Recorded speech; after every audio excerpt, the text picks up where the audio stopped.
preview our Premier League game against Brighton. If you'd like a question in today's press conference, please use the raise hand function on Zoom and we'll come around to as many of you as we can. When you join the panel, please unmute yourself and you'll be able to speak. We'll do the broadcast first and then we'll do a daily newspaper section second. We'll begin today's press conference with Becky Williams from Sky. Becky, when you come online, unmute yourself and away you go.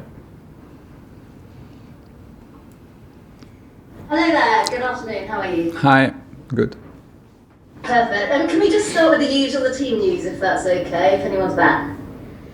If anyone's back, it's a good question. We train later.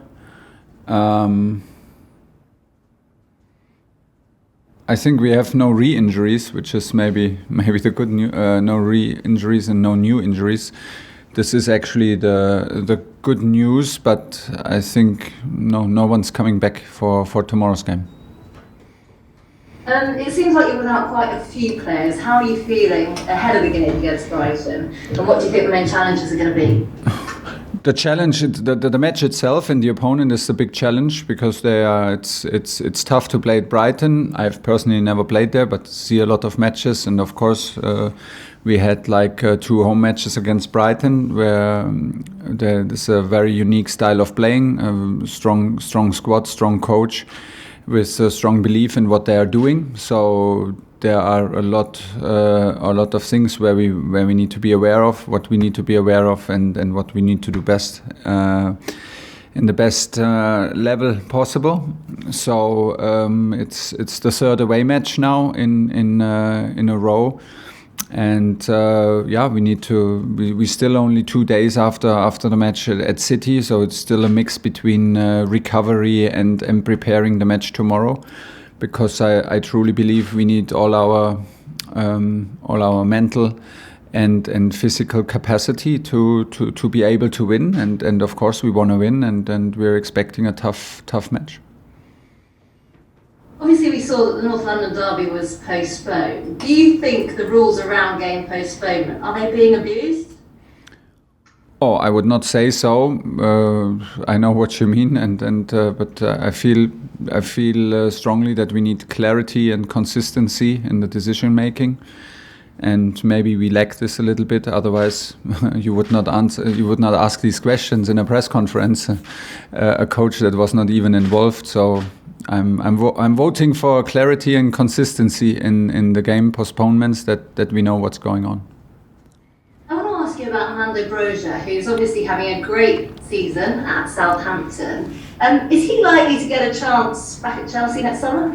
Well, he's our player and he's doing good, and but at the same time it's only half season, and he needs to continue to improve and to make his statement at Southampton. We have a reason why they are our players. They have quality, they have mentality, and now they are out there on their own in different environments, different clubs, and proving themselves. And Armando's getting better and better. He is a very unique player with some very unique strengths in his game. His speed, he's robust, and he's a goal scorer. So. First of all, now is not the moment to discuss about summer. Now is the moment for him to stay calm and keep on improving.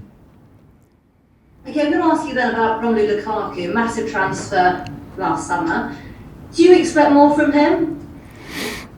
We expected more from all our from our whole offensive performance in the last match.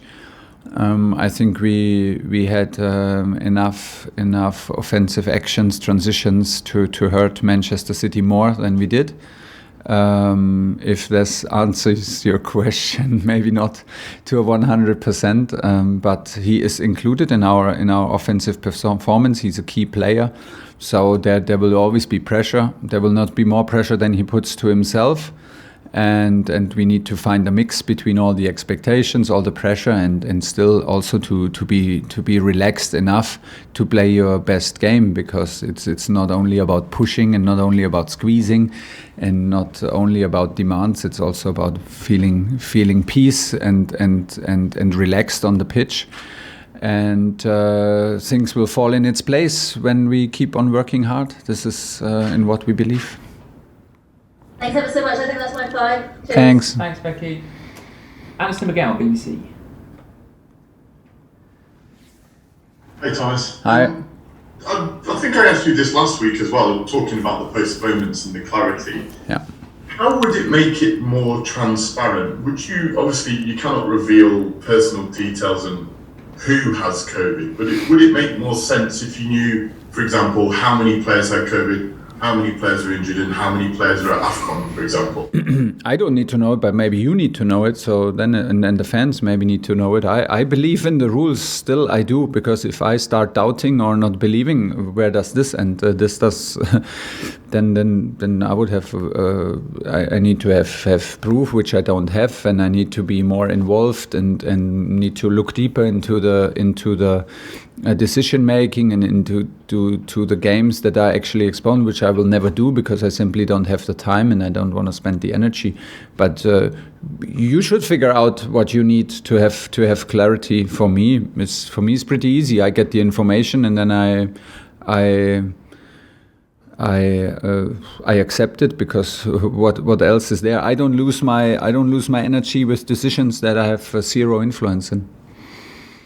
And just on Romelu, you talk about he's part of the offensive team there. Does the team need to sort of change its way to bring out the best in him, do you think? Do you think you need to be more direct to help him? No, I think we do everything to help him. I think these are the absolutely wrong questions, because it's focusing on one player, and he's a key player, and we want him to be a key player, but this is not about, this is for me the wrong approach. This is what we do, by the way, anyway, constantly for any player. This is a team sport, so it's not about 10 players serving one player. This is not Chelsea and this is not football. Every player is serving the team. This is the highest principle, and this will never change. Last one, Alistair. Just, you're approaching now a year since you were appointed at Chelsea. I just wondered if you'd ever sort of had time to assess that year, how well you think it's gone. And also, I know it's not your decision solely, but have you thought about maybe wanting to stay longer than your contract? Because I know there's an option, isn't there? I don't even know, to be honest. I don't even know. I think I have a contract until 24, and let's stay with this, and let's try to stay as long as this contract says, because the history tells us that it's not that easy. But I feel very confident today that I can make it. I don't want to be nowhere else. This is absolutely sure. I feel very happy, and let's see what's going on. But we both know, and everybody else knows what you need. You need results, and you need I'm responsible for creating an atmosphere that gives us the results. So all the focus is into the process and not into the result. What counts for games counts for my personal situation the same. I had no time to assess the year, and this is maybe very good news, because I'm not the person to look back, and I'm not the person to feel great about the past. I'm a person to take care about today and to make tomorrow's life easier. This is how I feel good, and this is how I work, and this is what I do, and hopefully it will be hopefully many more years to come. But the only thing to influence it is to be good in the very moment, and this is what we try. Moose, talk sport. Thanks, Adrian. Hi. Hi, Thomas. How are you? Good. You called for clarity regarding postponements of games. Yeah.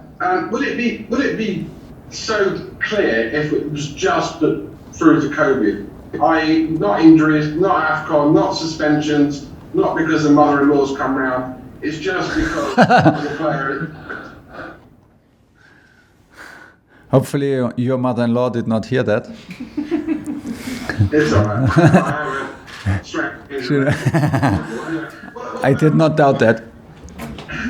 What about just COVID? Yeah. No, I don't have a solution, and it was a good question actually, to maybe force me into saying something that I might regret. But It's actually for you guys. I mean, like, I get asked consistently, and I think other managers get asked, and I think this is simply not a question for managers and coaches to be asked on a press conference. And if you get these questions all the time, it's obviously not enough clarity in the decision making. So I can just repeat myself. I'm voting for clarity and consistency in the decision making. That's it. Now, virtually over the last year, we've got to know each other quite well. So I feel I can be quite blunt with you on this question. Are you out of the title race after Saturday's defeat? Well, if I say no now, you will maybe think, yeah, well, but can he read the fixture, or like what's wrong with him? If I say yes, you will maybe doubt my ability to be coach of Chelsea, and you will think, like, did he give up? So it's a tough one. We have to admit the strength. Maybe to not make the problem bigger to not focus on our problem, to not have enough points. We have simply admit that City is in a very very strong place, and they are, like, the points they have and the points they gathered in the last 12 matches is a 100%. So they earn what they have. And this is, first of all, I think, necessary to admit. The second thing is, we will never give up, never until the race is over. I told you many weeks before, we are in a good place because we are in the middle of the race. Yeah, the middle of the race, maybe not anymore, but we're still in the race, and we have to take care about ourselves. In the moment, we can do nothing more. That's all for now, and we cannot get lost in it. So, like, it cannot lower our ambition because it's now 13 points. It simply cannot, because we are, like, committed to our goals and to our behavior, and this is what we have to show now, a relentless spirit. So this is quite also a task for us. It cannot lower our ambition and our commitment in how we play, how we train, and what we give. Last one, Moose. Last one, Brett, they're a good side. They drew with you at the bridge. They draw a lot of games, score a lot of late goals. How do you overcome that tomorrow? Yeah, a lot of good questions. Yeah, I agree with you. They are a tough side to beat. They are a tough team to play against. It's the first time for me to play them in their stadium. They're not shy to play one-on-one, do high pressing one-on-one over the whole pitch, and maybe that answers already part of the question. You have to win challenges, not only defensively but offensively. You have to prove, you have to make a point, you have to prove yourself, and you have to step up, show quality, and be ready no matter what, because we will face a brave and very unique opponent, strong opponent, and yeah, if we want to win, we need to be in top level. Okay, last two, Nick Purewall and then Seb Zani to finish. Nick. Hi Thomas, obviously this game was rearranged in itself, wasn't it, but for different reasons. Any issues with that? What's your issues with scheduling with this game? Being put tomorrow night. That we play tomorrow? Yeah. The fact that it was moved, wasn't it? Yeah, and obviously it's the game that's just happened, the City game and everything. Yeah, that was problems with that, or? Very hard to understand. I think Petr Cech gave our opinion on that, the club's opinion and our team's opinion, and I strongly agree with Petr on that. Sorry, can you just expand then? Obviously, it's the toughest. I think there were like go to City and then another away game. It has nothing to do with City, but there are like 3 away games in a row. But both Brighton and we have our next game on Sunday, so there was no need to put it on a Tuesday. But okay. Just one day more would have made a massive difference, I assume. Yeah, would have. And actually Brighton played on Friday, so it makes a huge difference for them also. And just in terms of the sort of, I suppose, the health and safety element for your players? Players at the maximum already anyway, aren't they? Well, we have the schedule that we have, and we played in some competitions, and some competitions will hopefully stay with us, and there are some to come, some extra games. So we have this Brighton game now because we are in Abu Dhabi playing the World Cup. So now it's squeezed in between this week.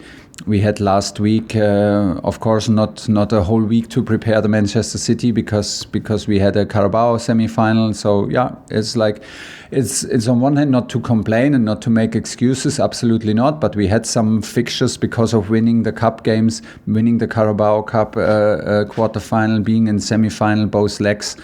Yeah, like all coaches, by the way, in the semi-final wanted absolutely to play one leg, and it was not possible. And then if you have the chance, at least if we need to, and then we had then it was like we had the Arsenal game right on Thursday, and then Liverpool against Arsenal was postponed, the first leg in the Carabao Cup, and then instead of playing on Thursday, it's suddenly a Tuesday, when both teams play the next game on Sunday. That makes maybe not the biggest sense, but Petter said it perfectly, and I cannot agree more.